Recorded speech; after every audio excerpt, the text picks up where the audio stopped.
Hi, I'm Diane K, the Hair Color Division Coordinator. This particular segment is about developer cycles, the natural occurring cycles of how a developer works through the colors timing cycle. In front of me I have various strengths of developer. What that means when I say developer cycles is that if you have, for example, 20 volume developer, it's going to process and lift melanin density and make it lighter in the hair for approximately 20 minutes of the color cycle.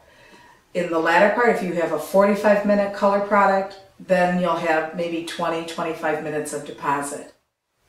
With 50 volume, think about it, or even 40 volume, you will have almost the entire cycle of a 45-minute color total lift action. So if you're using 40 or 50 volume developer with a high lift tint that you want to tone an ash from the hair that tends to turn orange, you're only going to get about 5 minutes of true deep developing deposit during that particular cycle using the higher developer. With 10 volume developer, and you'll notice that most of the demis do have anywhere from a 5 to a 7 to a 10 volume developer, you get the maximum depositing action because the lifting, the oxygen that's generated by the developer will only lift probably about 8 to 10 minutes within the coloring cycle. And so if you're trying to get a true ash or a true soft beige into the hair color, this would be your choice on hair that would tend to throw red or oranges or just any brass tones.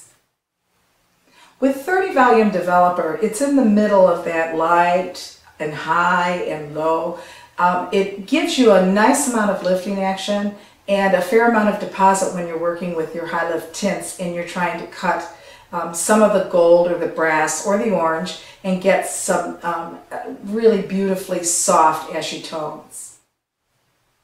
So when you're using hair colors, the manufacturer teaches you with a 20 volume because it puts you right in the middle of the range of lift and deposit, and it allows you to have an average result from the color product that you're using. The manufacturers want to help you do the best that you can with a professional product.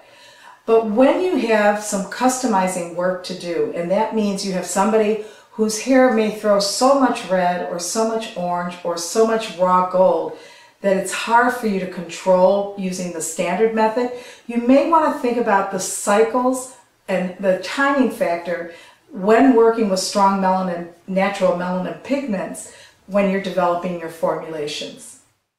A last thought here in this short segment is that when you're customizing for pigmented hair, you have different choices that you have to make for when you're customizing color to solve coverage of gray problems. And so there's a big debate that goes on, should you use 10 or 15 or 20 volume. What you have to remember with gray hair is that much of the natural melanin is still within the gray hair. You don't see it because there are air pockets and some of the natural melanin hasn't formed properly, so that just like a bubble mailer, when you wrap it around an object, you can't see what the object is inside the bubble mailer. That's pretty much how the air pockets of the hair and the unformed melanin really work. So when you put an oxidizing agent like mixed with color on a head of gray hair, what's going to happen is the problems that you had with their natural color before it turned gray are still going to be present within the gray hair. So sometimes what will happen is that you'll put on your color and you get brassy. Especially those of you who highlight out there who highlight gray hair, you'll see that there is yellow that comes into the hair, and you'll say, well, if it's gray, where did that yellow come from? Or even some gray hair will turn red. They become resistant to developing a proper color tone. Yes, it absorbs the extra dye load that you put in, but also the natural melanin within the strand is still a problem to worry about. So when you're working with your developers, I would say a general rule of thumb is if the pigment mix is still 50% If the hair is not so fragile, the gray hair is not so fragile, you could go easily choose 20 and keep it middle of the road. But some hair that has texture, like wavy hair, curly hair, hair that's not so fine, it will accept color well, you can drop it down to 15 and get beautiful results, and the hair is left in better shape.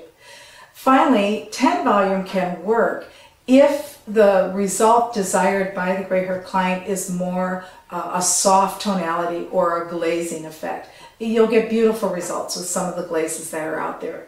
So there's your range of developers. Everything in hair coloring is dependent on the cycles of hair color, the cycles of developer, and then how you use your other products that support the color, the finished color.